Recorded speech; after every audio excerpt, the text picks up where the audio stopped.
You see, look, they're all breaking the rules now. Corbyn's doing it. They've been doing it for a long time, for years. I don't really know what to do about it because the Advertising Standards Authority aren't going to do anything. They're just... It's like... basically like Ofcom with Rees-Mogg, although they did end up agreeing that Rees-Mogg broke the rules, but he never got any legal action against him. He's not lost his place in Parliament.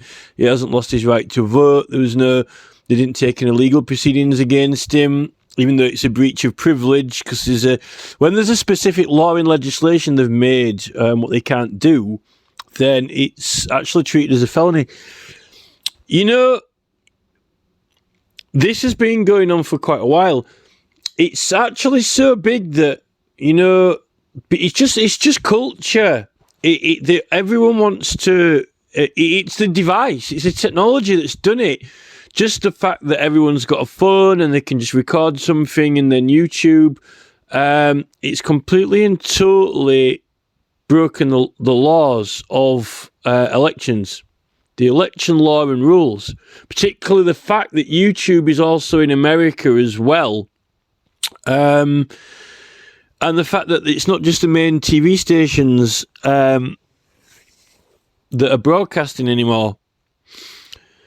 I really don't know what you can do about it, because you've got all these people like Novara Media, you know, Big Brother Watch, Russell Brand, Double Down News, who are... They're opposed to the mainstream, and they're calling out the mainstream for being corrupt. You know, with the Julian Assange, how the courts treat Assange, ignore the overriding objectives of law, leave things out of the legal papers, just cheat, basically. And while they're calling them out, you know, like Double Down News, Monmouth's done this, you know, arrest Tony Blair, the war criminal. There's plenty more things that Tony Blair's done wrong, like completely and totally undermine Magna Carta, which is still in force. You know, this Liberty of London, toll-free London.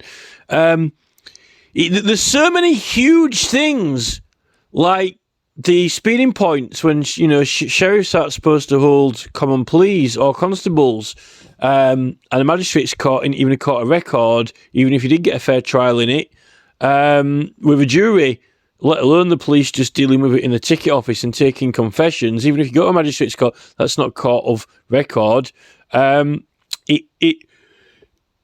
All of the speeding fines, how they've ended up doing it is completely and totally illegally, in order to just get mass fines and mass confessions, which is totally against the legal principles set out in law of the realm. Then there's all the ULEZ fines in London, toll-free London. You've got a lot of corruption in the legal system anyway. They're leaving a lot of things out of legal papers. Julian Assange case,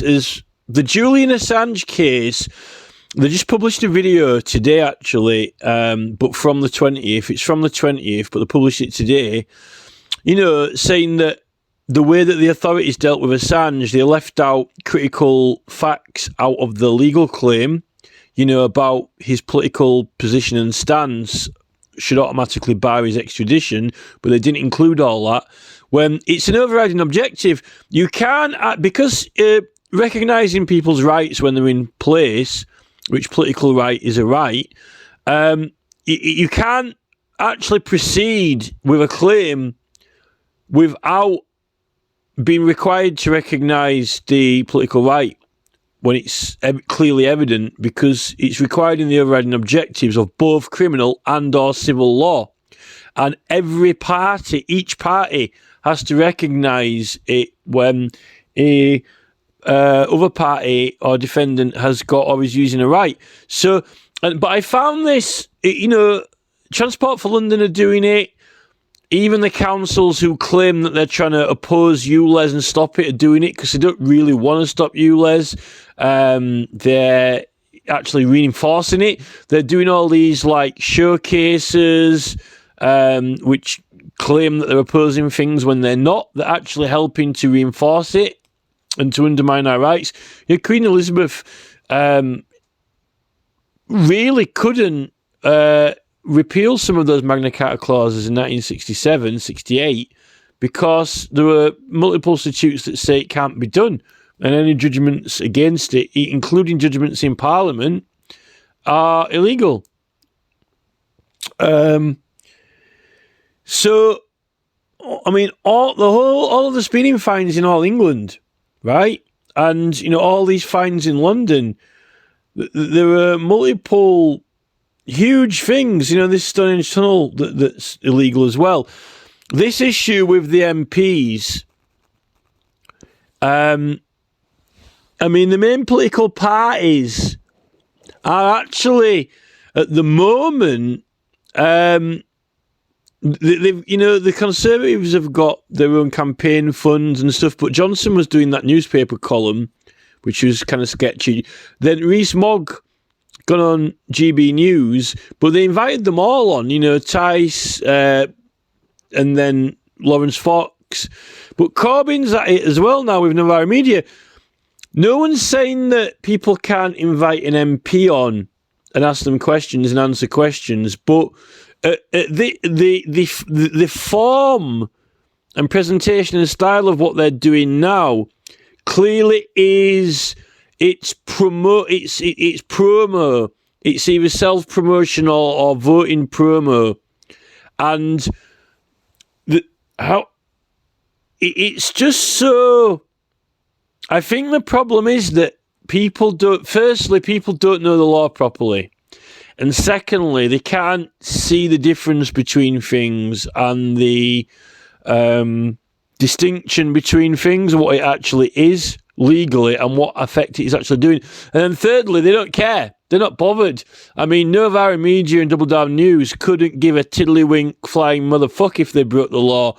They're going all gun blazing they're going all guns blazing and finger pointing at the Tories and Labour as they jump into the mosh pit with them. So, I mean, they're going to fight them full on with everything they've got, which is criminal, illegal law breaking, rather than holding them to account.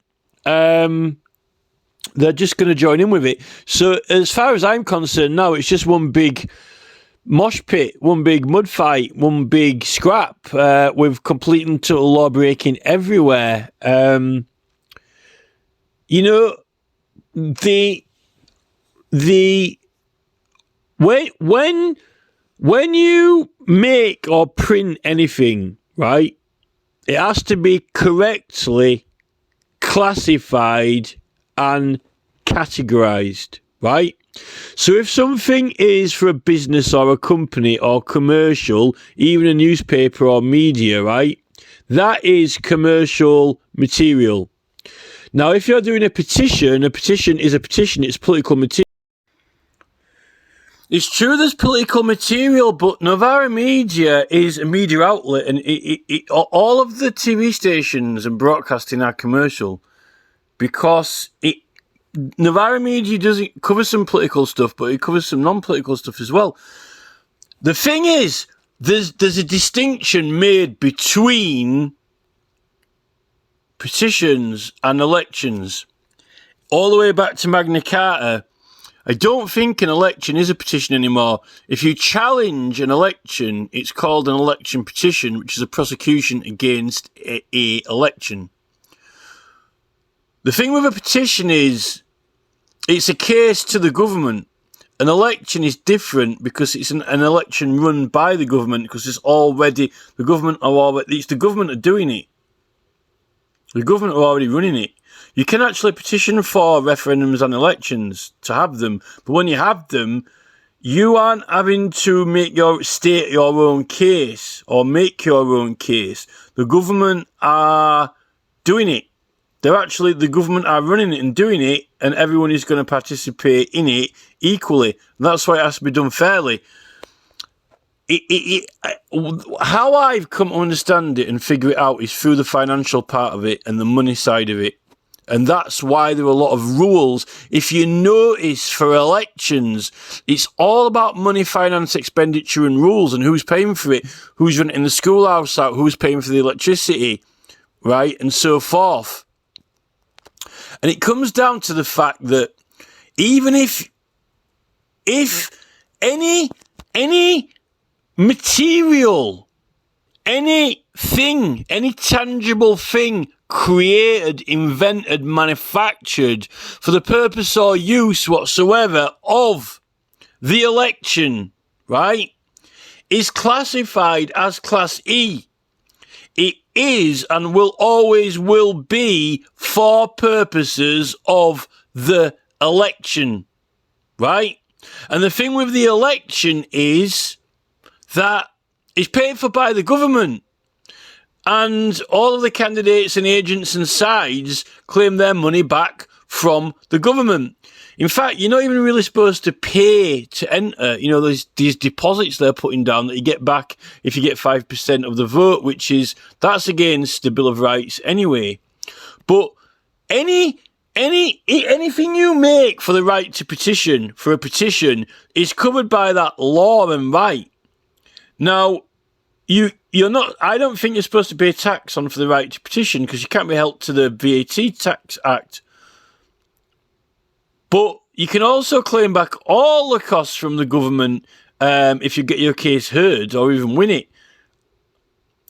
You could possibly even ask for the money back if you don't win, but you shouldn't. You definitely don't have to pay tax on it. But the thing with the referendum and the election is run by and paid for by the government, and they ask everyone. And all the participants and entrants, they claim everything back. Now, this means that everyone in the whole country, really, if you produce, manufacture, create into existence anything which is for purpose of or use in the election for or against any candidate, right? That it exists and is made for that purpose, and it has to be classified financially and accounted and taxed for under Class E, which no one's meant to pay for except the government. Right? That means that if, Moses Thompson or whatever gets a piece of paper and a biro or a marker pen and writes "Vote Corbyn" on the paper, he's created a Class E thing. And he shouldn't have to not only not pay tax on it, he should get the money back for the marker pen use and the paper from the government. Now, it is saying that it's in favour of Corbyn. So it's assisting Corbyn's campaign, particularly when people see it, even a small section of the public, right? So if it's not claimed through Corbyn or his agent, the correct tax or finance for that item will not be recovered or claimed back. So it's not accounted for properly in law. So what is, Revenue and Customs going to do? What is Jim Hara going to do when there are multiple sheets of paper around which people have made themselves that aren't getting legally classified as Class E? And when it is, it's accounted for as affecting or influencing the election one way or another. Now, this is what's happening, but everyone's doing it, so it's bedlam. It's like a mosh pit. And I realised this through Stop ULEZ when you got this council Simon Forthrop popping up, when that's actually Bromley Council. He is Bromley Council. You can walk up to him and say, "Excuse me, Simon, can you get the toilets fixed in Bromley? Because I need a shit." and the door's broken, can you get it fixed? And you say, yeah, just a minute, I'm going to finish. Vote Khan, vote Khan, vote Khan, through a microphone in the other hand. Vote for Khan, vote for Khan, vote for Khan. No, Simon, can you get this toilet fixed in Bromley? Oh, yes, just a minute, right? So he is Bromley Council, but he's influencing Khan or whatever, either against Khan and, Sue Hall, he pro Sue Hall. So he is the council affecting the outcome of a election. So it is illegal. And no one took any legal action against Forthrop. The Electoral Commission didn't, the police haven't, no one. So we've got problems. We've got serious problems.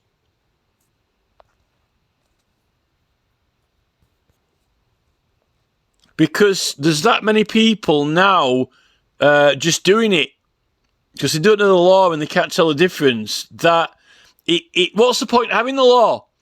Why didn't Sunak, on one of his last things that he did, just say, we won't have any, we'll change all of the election rules, so there aren't any now. You can do what the fuck you want, put it on TV, whatever. There are no, revoke all the law, you can stand on the Empire State's Building in America. Why restrict it to England? All these platforms are foreign now. Why has Sunak not repealed the law in all of the acts for broadcasting? Just do it. He hasn't. So it's illegal because when it comes down to accounting for each item and what it's been made into and transformed into and who's going to pay for it, it's all been accounted for illegally and wrong. I want the Electoral Commission prosecuted because they are criminals and they're aiding and abetting a criminal election process now. They're actually facilitating and masterminding a criminal organisation of elections. And it doesn't matter what side you're on, if you're on the side, fighting the main parties or not. Why join in with them? Why join in with them?